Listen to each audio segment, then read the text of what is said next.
할렐루야. 우리 하나님께 박수로 영광 올려드립니다. 아멘. 주님 찬양 받으십시오. 오늘 본문을 통해서 우리는 버림받은 자가 아닙니다 라는 제목으로 우리 말씀의 은혜를 같이 나누겠습니다. 여러분, 우리는 살아가면서 수많은 착각 속에서 살아갑니다. 세상에 많은 사람들이 착각 속에서 살아갔는데, 예를 들면 이런 것이죠. 남자들은 주변의 여자분들이 친절하게 웃으면서 얘기를 해주면 자기를 좋아해서 그런 줄 알아요. 또 여자분들은 같이 사진 찍어서 자신의 얼굴이 마음에 안 들면 사진기가 나쁘거나 사진 찍는 사람이 못 찍어서 그런다고 막 타박을 합니다. 그리고 결혼 전에 있는 커플들은 내 주변에 있는 다른 사람들하고 달리 내가 결혼하면은 너무나도 로맨틱한 결혼 생활을 할 것이다. 그리고 결혼하면 전혀 외롭지 않을 것이다. 다 착각입니다. 그리고 엄마들은 어떤 착각을 합니까? 우리 애는 머리가 좋은데 노력을 안 해서 그런 착각들을 하죠. 그뿐이겠어요? 여러분, 우리가 갖고 있는 착각 때문에 여러 가지 많은 일들 가운데서 우리는 실망할 때가 있습니다. 아, 우리 남편이 이럴 수가 있는가? 아내가 이럴 수가 있는가? 아, 저 사람만큼은 저럴 줄 몰랐다. 이 일만 잘 되면 다 행복해질 줄 알았다. 열심히 성실하게만 잘 살면 되는 줄 알았다. 말 안 해도 내 마음 다 알 줄 알았다. 이게 다 우리 착각들이죠. 근데 이런 일들은 그럴 수 있습니다. 우리가 착각 속에서 그러나 그것이 깨지고 실망하지만 우리가 성장하고 성숙해가는 그런 인생의 과정들입니다. 근데 여러분, 반드시 우리가 구원 문제에 있어서, 신앙에 있어서 깨져야 되는 그런 착각들이 있어요. 이게 깨져야만 우리가 구원으로 나갑니다. 이게 깨져야만 예수님을 만나요. 예수님을 만날 때 또 이게 깨져요. 그런 착각이 뭘까요? 나는 선하다라는 착각입니다. 나는 선하다. 그리고 선한 일을 행하면 내 죄가 사라질 것이다. 또 이번 생에 안 되면 다음 생에는 잘해보리라. 열심히 착하게 성실하게 살면 천국 가겠지, 좋은 데 가겠지. 이것들 중에 하나라도 사실이면 예수님이 오실 필요가 없었습니다. 그러나 예수님은 2022년 전에 이 땅 가운데 인간의 몸을 입고 오셨고, 이것은 이 말들이 다 이 생각들이 착각이라는 것을 증명해 주는 것입니다. 자, 오늘 본문은 사도 바울이 고린도 교회에 보내는 편지예요. 고린도 지역은 지금의 그리스 지역입니다. 그리스 아테네 아래쪽에 있는 그런 지역인데, 자, 여기에 원래부터 이제 거기 살던 헬라 사람들, 그리스 사람들도 예수님을 믿고 구원받아서 이제 교인이 된 사람들도 있고, 그곳에 살고 있는, 그러니까 해외 동포, 디아스포라라고 하는데 그런 유대인들도 있었어요. 근데 그 사람들도 유대인이지만 그런 헬라 문화에 적응해서 사는 사람들인데, 우리가 아는 것처럼 그리스는 어떻습니까? 그리스 신화, 그런 수많은 신들을 섬기는 그런 곳이었고 성적으로 굉장히 개방된 그런 곳이었습니다. 그래서 예수님을 믿고 교인이 됐지만 그들 가운데는 여전히 성적으로 자유롭게 방종하게 사는 사람들이 있었습니다. 그리고 예수님 믿고 교인이 됐지만 그 안에서 서로 그룹을 나오고 싸우고 다투는 그런 사람들이 있었어요. 그리고 이제 이 자리에 없는, 선교 때문에 떠나 있는 사도 바울을 모함하고 사도의 자격이 없다고 또 헛소문을 퍼뜨리고 그것을 추종하는 사람들도 있었어요. 자, 그러니까 예수님을 믿고 구원받았다고 하고 교회 다님에도 불구하고 사람들이 쉽게 잘 안 변하는 것입니다. 그래서 사도 바울이 고린도 교회에 편지를 보내면서 여기에 대해서 잘못된 것을 꾸짖기도 하고 권면하기도 하고 자신의 사도성을, 자격을 해명하기도 했어요. 그리고 얼마 전에 방문도 했었습니다. 그래서 어떤 사람들은 오해가 풀리기도 했는데 어떤 사람은 여전히 바뀌지 않고 그대로 있는 사람들도 있어요. 여러분, 사람이 그렇게 쉽게 바뀌지 않습니다. 우리가 갖고 있는 착각 중에 하나가 내가 뭔가 좋은 말을 하면 상대방이 쉽게 바뀔 거라는 생각, 내가 뭔가 지적하면 그 사람이 쉽게 바뀔 거라는 그거 다 착각입니다. 고린도 교회 초대교회임에도 불구하고 하나님의 큰 능력을 경험했음에도 불구하고 사람들이 잘 안 바뀌는 거예요. 교회 다닌다고 거룩하다는 생각 여러분 착각입니다. 교회 다닌다고 해서 저절로 우리가 선하게 되는 게 아니에요. 우리가 죄인이기 때문에 예수님이 우리를 위해서 죽으신 것이고 죄인에게 이 십자가와 구원이 의미가 있는 것입니다. 우리가 예수님을 믿는다고 해서 갑자기 선해지거나 의로워진 게 아니에요. 근데 우리가 교회 다닌다고 스스로 착각을 하는 것입니다. 아, 나는 거룩하지. 나는 남들보다 낫지. 그러니까 어떻게 됩니까? 교회 오면 거룩한 척 하는 거예요. 내 안에는 여전히 죄가 있고 또 실수하고 미워하고 그런 마음들이 있는데 교회 오면 서로를 의식하니까 거룩한 척 합니다. 그럼 어떻게 됩니까? 그러다가 우리의 흠이 발견되거나 누구에게 지적을 받거나 못 견디는 거예요. 거룩한 척 하는 사람들은 이걸 못 견딥니다. 그래서 화를 내고 다투든지 아니면 교회를 떠나버리든지 이런 일들로 나가게 되는 거예요. 여러분, 우리가 그리스도인이 된 것은 다시 말씀드리지만 우리가 죄인이기 때문에 예수님이 오셨고 그 예수님을 믿었기 때문에 우리가 구원받은 거예요. 우리가 예수님 믿었다라고 의로워지고 선해지고 갑자기 거룩해진 게 아닙니다. 구원받았다는 말은 죄인인 우리를 예수님 때문에 의롭다고 거룩하다고 하나님이 봐주신다는 거예요. 그게 우리의 구원입니다. 그래서 여러분 잘 들어보세요. 우리는 구원을 받았다는 것은 우리의 신분이 바뀐 것이지 수준이 바뀐 게 아닙니다. 신분이 하나님의 자녀가 됐고 그리스도인이 됐지만 우리의 수준은 원래 그대로인 거예요. 잘 안 변합니다. 조금씩은 변할 수 있어도 그렇게 많이 안 변해요.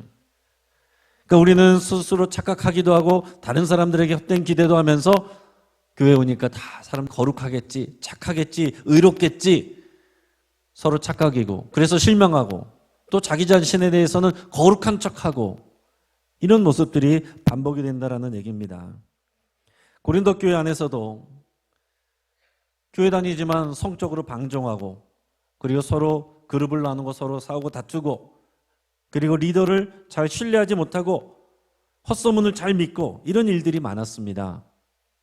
그래서 그런 그들에게 이 교회에 편지를 보내면서 그리스도의 이 십자가의 연약함, 약함과 하나님의 능력, 이 강함을 설명을 합니다. 그게 오늘 본문의 4절 말씀이에요. 같이 한번 읽어보겠습니다. 그리스도께서 약하심으로 십자가에 못 박히셨으나 하나님의 능력으로 살아계시니 우리도 그 안에서 약하나 너희에게 대하여 하나님의 능력으로 그와 함께 살리라. 아멘. 자, 그리스도께서 약하심으로 그랬습니다. 그리스도께서 이 땅에 오셔서 약하게 되셨어요. 그게 뭐라고 그랬습니까? 십자가 죽음이에요. 하나님의 아들이신데 이 땅에 오셔서 비참한 모습으로 십자가에서 죽으셨잖아요. 모함을 받고 수치를 당하고 조롱을 당하고 그리고 아무 죄 없는 분이 죄인처럼 극악무도한 죄인처럼 십자가 달려 죽으셨습니다. 십자가는 로마의 십자가 사형 틀이에요. 반역자 또는 살인자, 큰 강도 이런 중범죄자들을 위한 이런 사형 틀입니다. 그런데에서 예수님께서 변명도 하지 않고 그냥 그렇게 비참한 모습으로 죽으신 것, 힘없는 모습으로 죽으신 것, 그리스도께서 약하게 되셨다 그런 것입니다. 그런데 그렇기 때문에 그 십자가를 통해서 죄인들을 구원하는 하나님의 능력이 나타나게 된 거예요. 예수님이 그 연약함을 받아들이지 않았다면, 십자가 죽음을 받아들이지 않았다면, 모함받고 모욕받고 수치받고 조롱받는 것을 받아들이지 않았다면 우리를 구원하시는 하나님의 능력이 나타날 수가 없었던 것입니다. 그러니까 이 십자가에는 그리스도의 약함과 하나님의 능력이 동시에 나타나는 것입니다.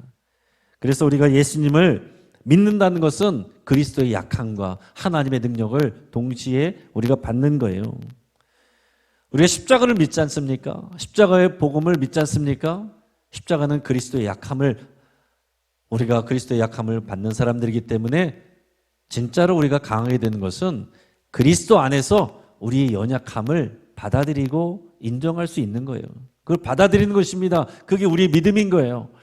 예수님을 믿었는데 예수님이 우리 구원을 위해서 십자가에서 죽으시고 약하게 되셨는데 내가 강한 척, 거룩한 척, 선한 척, 의로운 척 그러고 있으면 우리가 믿음 안에 살지 못한다라는 얘기예요. 우리가 우리의 연약함을 인정할 때 십자가 앞에서 그리스도의 연약함 가운데 우리의 연약함도 인정하고 죄성을 폭로할 때 하나님의 능력이 나타나는 것입니다. 우리 죄와 연약함을 우리가 받아들이고 인정할 때 하나님의 구원이 임하고 하나님의 용서가 임하고 하나님의 능력이 임하고 하나님의 복이 임하고 하나님의 뜻이 임하게 되는 것입니다. 그런데 여러분 실제로는 어떻습니까?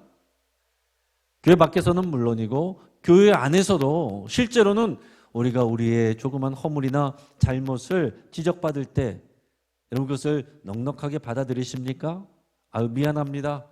제가 잘못했네요. 제가 실수했네요. 이런 얘기가 쉽게 나오십니까?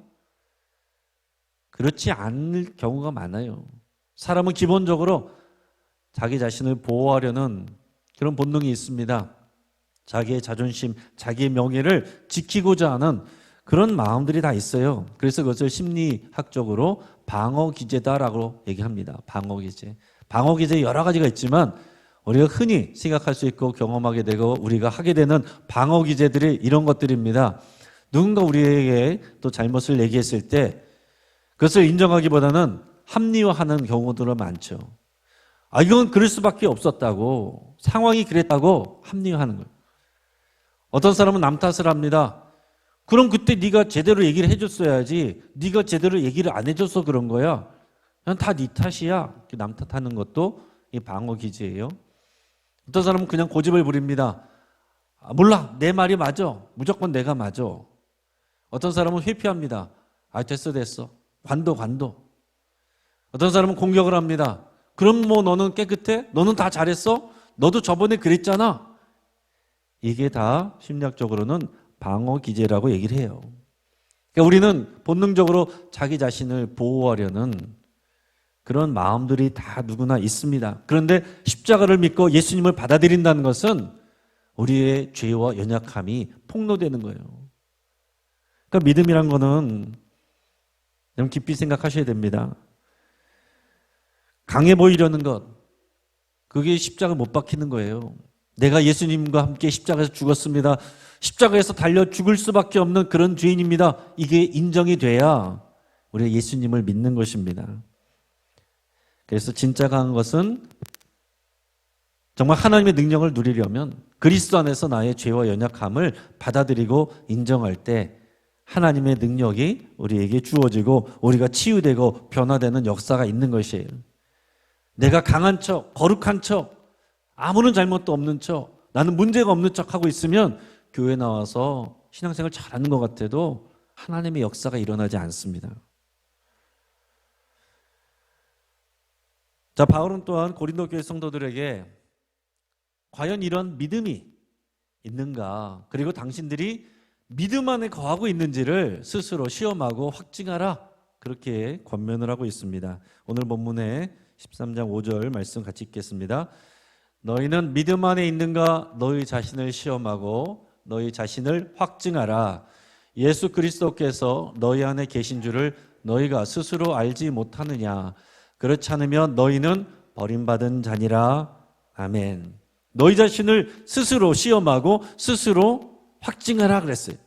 시험하다라는 말은 조사하고 관찰하다, 테스트해보다, 그런 표현이에요. 자기 자신을 관찰하라는 얘기예요. 그래서 내가 정말로 믿음 안에 거하고 있는지 그것을 스스로 확인하고 확증하라라는 얘기입니다. 교회 다닌다고 해서 다 믿음 안에 사는 것 아닙니다. 목사, 장로, 권사, 중직자라고 해서 다 믿음 안에서 사는 것 아니에요. 우리는 매일 말씀 속에서 또 기도함으로 우리 자신을 관찰하고 시험하고 살펴봐야 돼요. 그래서 내가 정말로 믿음 안에 거하고 있는가? 그것을 스스로 확증을 해야 된다는 얘기입니다. 여러분 생각해 보십시오. 사람의 눈은 바깥쪽으로 향해 있습니다. 여러분 중에 여러분들의 눈이 여러분들 안쪽으로 향해 있는 사람이 있습니까? 우리 눈은 다 바깥쪽으로 향해 있어서 남들을 쳐다봐요. 그래서 남들의 잘못만 보이고 내 잘못은 잘 안 보입니다. 우리가 그랬어요. 우리가 그래요. 그래서 다른 사람들의 흉만 보입니다. 그러니까 자기 자신을 합리화하고 방어하려는 본능이 우리에게 다 있습니다. 그렇기 때문에 우리의 말과 행동이 믿음 안에 있는지 그렇지 않은지 그 시선을 나에게로 돌려서 늘 조사하고 시험하고 스스로 확증하라, 그런 얘기예요. 우리가 믿음 안에 있다라는 것은 오늘 성경에서 사도 바울이 뭐라고 다르게 표현하냐면, 믿음 안에 있다는 건 무슨 얘기인가 하냐면 우리 안에, 여러분 안에 예수 그리스도가 살아계신 것을 정말로 믿고 있느냐? 그걸 묻고 있어요. 예수님이 우리 안에 계신다는 사실을 내가 믿고 그 예수님 때문에 우리가 말하고 행동하는 것, 그게 믿음 안에 거한다라는 표현입니다. 그렇기 때문에 우리 안에 예수님이 계신다는 것을 우리가 믿지 못하면 믿음 안에 거할 수가 없겠죠. 여러분, 우리 가운데서 내가 아직 얘 안에 예수님이 계시다는 것을 믿지 못하는, 확신할 수 없는 그런 분들이 있을 수 있을 거예요. 우리 요한복음 1장 12절에서 믿는 것은 예수님을 영접하는 것이다 그랬습니다. 예수님이 죄인인 나를 위해서 죽으셨고 부활하셨고 나는 그 예수님을 나의 주인으로, 내 삶의 주인으로 영접합니다. 이 고백이 있을 때 영접하는 게 믿는 거다 그랬어요. 그래서 아직 그 영접한 사실이 없거나 내가 그걸 잘 모르겠다 하시는 분들은 교육자들에게 도움을 구하시고 복음을 잘 들으시고 예수님을 영접하시길 바랍니다. 자, 그런데 그 다음에 나는 예수님을 믿습니다, 예수님을 영접했습니다 라고 생각하시는 분들 잘 들어보십시오. 그러면 예수님이 지금 어디 계십니까? 예수님이 어디 계세요? 여러분 안에 정말로 예수님이 계시다는 것을 믿습니까? 근데 우리가 예배할 때 사도신경에서는 아까 여러분 뭐라고 고백했습니까? 예수님은 부활하셔서 하나님 보좌 우편에 계신다라고 했잖아요. 그래서 사도 바울이 묻고 있는 거예요. 예수 그리스도께서 너희 안에 계신 줄을 너희가 스스로 알지 못하느냐? 근데 우리가 사도신경 고백으로는 예수님은 하나님 보좌 우편에 앉아 계시잖아요. 예수님은 몸을 입고 오셨고 사람의 몸을 입고 부활 승천하셔서 계시기 때문에 과학적으로, 물리적으로 우리 안에 들어오실 수가 없어요. 근데 어떻게 예수님이 우리 안에 계시다는 것을 여러분들이 믿을 수 있습니까? 어떻게 예수님이 우리 안에 계실 수가 있어요? 우리 안에 계신 성령님을 통해서 예수님이 우리 안에 계실 수가 있는 것입니다. 우리 예수님을 믿고 영접하면 우리 안에 성령님이 들어오시고 성령님을 통해서 예수님이 우리 안에 거하시게 되는 거예요. 그러니까 성령님은 영이시기 때문에 우리 안에 들어와 계십니다. 내가 예수님을 믿으면 우리 안에 누가 계신다고요? 성령님이 계시고 성령님을 통해서 예수님이 우리 안에 들어 계신다라는 얘기예요. 이거를 여러분 확증하셔야 됩니다. 이게 안 되면, 예수님이 내 안에 계신다는 것을 내가 믿고 내가 확신하지 못하면 어떤 일을 하더라도 그냥 사람의 일이 됩니다. 예수님이 내 안에 계신다는 것을 믿지 않고 확신하지 않고 그 믿음 없이 내가 열심히 하면 할수록, 교회 안에서 신앙생활 열심히 하면 할수록 실망하고 상처받는 일들이 더 많아지게 될 수밖에 없어요. 지금 이 말씀을 들을 때 지금 우리 중에도 내가 그래서 교회에서는 일을 안 해, 교회에서 봉사하고 깊이 들어가면 상처 안 받으려고 이렇게 생각하는 분들이 있습니다. 어떤 분들은 내가 이렇게 교회에서 열심히 일하는데 나를 무시해, 나를 차별해, 나를 알아주지 않아 화나 있는 분들이 있을 수 있습니다. 양쪽 다 내 안에 정말로 예수님이 계신가 확인하시고 확증하시고, 그렇다면 그것이 나에게 어떤 의미인가 생각을 하시길 바랍니다. 예수님을 나의 주와 그리스도로 영접했어요? 영접했으면 여러분 끝입니까? 영접했으면 끝이 아니죠. 오늘 사도 바울이 예수님을 영접했냐고 물어보는 게 아니에요. 영접하는 것은 신앙의 시작입니다. 기본입니다. 그럼 영접했으면 끝이냐고 물었는 게 아니에요. 지금 뭐가 중요합니까? 예수님을 영접했어요. 그러면은 그 다음에 뭐가 중요합니까? 예수님을 모시고 사는 게 중요한 거죠. 교회 왔을 때만 예수님을 영접하고 예수님을 만나는 게 아니고 예배 끝나고 여러분 삶으로 돌아갈 때 그 삶의 자리에 예수님을 모시고 사는 거. 교인들이 없어도 보는 사람이 없어도 예수님을 의식하고 모시고 사는 거. 그게 믿음 안에 거하는 거예요. 그거를 확증하라라고 얘기를 하는 것입니다. 자, 쉽게 말해서 예수님을 평상시에 의식하면서 살아가야 된다는 얘기입니다. 어려운 거 아니에요. 내가 이러고 있다가 누군가 중요하거나 어떤 사람이 왔을 때 내가 뭔가를 고친다면 나는 그 사람을 의식하는 거죠. 그게 의식하는 겁니다. 여러분 교회 오실 때 부부싸움 했을 수 있어요. 근데 교회 와서는 그렇지 않은 척 할 수 있죠. 그리고 집에 가서는 다시 싸워요. 왜 그렇습니까? 사람들을 의식하는 거잖아요. 사람들을. 근데 내 안에 계신 예수님은 의식하지 않는 거예요. 신경 쓰지 않는 것입니다. 내가 내 안에 예수님 계시다 믿으면서도 사람들이 있을 땐 안 그런 척하고 사람들을 보지 않을 때는 그런다면 예수님을 의식하지 않는 거예요. 실제로는. 또 만약에 우리들 가운데 컴퓨터 음란물을 보는 사람이 있을 수도 있겠죠. 그리고 부적절한 만남을 갖는 사람들도 있을 겁니다. 내가 예수님을 정말 의식하고 있다면 그럴 수가 없는 거죠.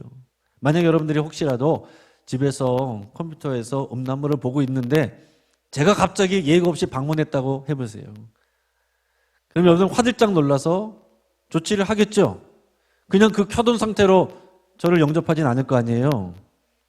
급하게 컴퓨터를 끄든지 정 급하면은 막 코드를 통째로 뭐 잡아 뽑든지 그러겠죠. 저를 의식하는 거죠. 근데 제가 없을 때 그렇게 하는 것은 예수님을 의식하지 않는 것입니다. 예수님을 의식한다는 건 그런 게 의식하는 거예요. 우리가 사람을 기본적으로 노력하지 않아도 의식하잖아요. 믿음 안에 산다는 것은 내 안에 계신 예수님을 그렇게 의식하는 것입니다. 사람을 의식하는 것처럼 내 안에 계신 예수님을 의식하고 사는 것. 그것이 내가 믿음으로 산다는 그런 표현이에요. 그래서 내 안에 계신 예수님을 내가 의식하기 때문에 내 말하는 것이 제한받고 내가 행동하는 것이 제한받고 또 내 안에 계신 예수님 때문에 사람들은 다 몰라져도 내가 위로받고 힘을 얻는 것, 이것이 내 안에 계신 예수님, 이것을 의식하는 것이고 그렇게 영향을 받는 것이 믿음 안에 사는 것이고 사도 바울은 지금 너희가 정말로 그렇게 하고 있는지를 스스로 시험하고 조사해서 스스로 확정해라. 지금 고린도 교회 성도들이 나는 거룩하네, 나는 저 사람보다 잘났네 그러면서 믿음 안에서 살지 않고 있다는 것이죠. 그래서 사도 바울이 그것을 점검하라라는 얘기입니다. 만약 그렇게 하지 아니하면 우리는 버림받은 자니라 그랬어요. 근데 이 말은 우리가 생각하는 그런 내용하고 조금 이제 달라요. 이 버림받은 자니라 5절에서 그랬는데 이 여기서 버려짐을 받는다, 버리운, 이 말의 헬라어는 아도키모인데 그 말은 실패하다 또는 자격을 상실하다, 그런 표현이에요. 그러니까 불합격했다, 이런 표현입니다. 그래서 오늘 5절 말씀에 너희가 예수 그리스도를 의식하고 살아가지 아니하면, 그 믿음 안에 스스로를 확정하지 아니하면 너희는 버리운 자니라, 그 말씀을 다른 성경 번역본으로 보면 공동 번역에서는 그렇게 하지 아니하면 예수님이 내 안에 계신 것을 만일 깨닫지 못하면 여러분은 그리스도인으로서 낙제한 것입니다. 현대인 번역에서는 그 시험에 불합격한 사람입니다, 이렇게 표현하는 거예요. 그러니까 우리는 다 그리스도인이고 믿음 있는 사람이고 거룩한 것처럼 하지만 그러나 정말로 내 안에 계신 살아계신 예수님을 의식하면서 그것에 대해서 내 영향을 받지 아니하면 우리는 버리운 자니라, 그 믿음에 실패하고 낙제한 것이다, 그런 표현을 하고 있는 것입니다. 자, 그런데 오늘 말씀 때문에 너무 위축되지는 마시기를 당부를 드립니다. 앞에서도 말씀드렸지만 우리의 수준 때문에 구원받은 사람 아무도 없어요. 은혜로 구원받았고 신분이 바뀌었지만 여전히 우리의 수준은 크게 변하지 않았습니다. 그걸 인정하면 나 자신을 오픈한 것도 편하고 다른 사람에 대해서도 크게 실망하지 않게 됩니다. 여러분들의 구원을 너무 의심하라는 얘기는 아니에요.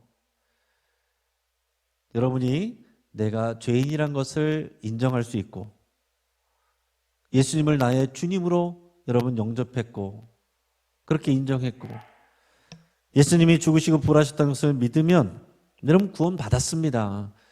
여러분 안에 성령님이 계시고 여러분 안에 예수님이 계세요. 그것을 의심하지는 마시기 바랍니다. 우리 안에 성령님이 계신다라고 그랬어요. 여러분이 정말로 내 안에 성령님이 계신가? 예수님이 계신가? 의심된다면 제가 지금 간단하게 말씀드립니다. 여러분 안에 성령님이 계시면 성령님이 주시는 마음들이 있어요. 자, 오늘 성경에서 고린도전서 12장 3절 말씀 같이 읽어보겠습니다. 그러므로 내가 너희에게 알리노니 하나님의 영으로 말하는 자는 누구든지 예수를 저주할 자라 하지 아니하고 또 성령으로 아니하고는 누구든지 예수를 주시라 할 수 없느니라. 아멘. 이게 무슨 얘기냐면 내가 하나님을 아버지라고 부를 수 있고 또 예수님을 나의 주님이라고 여러분들이 그렇게 고백한다면 내가 물론 삶의 수준은 좀 부족하더라도 그 고백이 있다면 그것은 여러분들이 한 게 아니고 여러분 안에 계신 성령님이 하신 거다라는 거예요. 성령님이 우리 안에 계시다는 증거가 되는 것입니다. 오늘 다른 데 좋은 데 갈 수 있지만 오늘 이곳에 가고자 하는 그런 마음 성령님이 주신 거예요.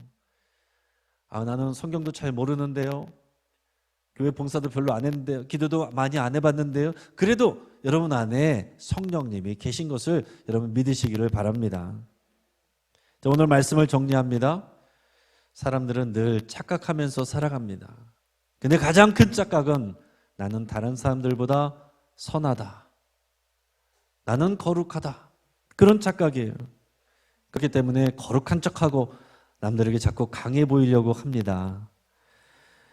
그리스도인들은 자신이 선하고 거룩하다고 착각하면서 살아가기 쉽습니다. 더 그래요.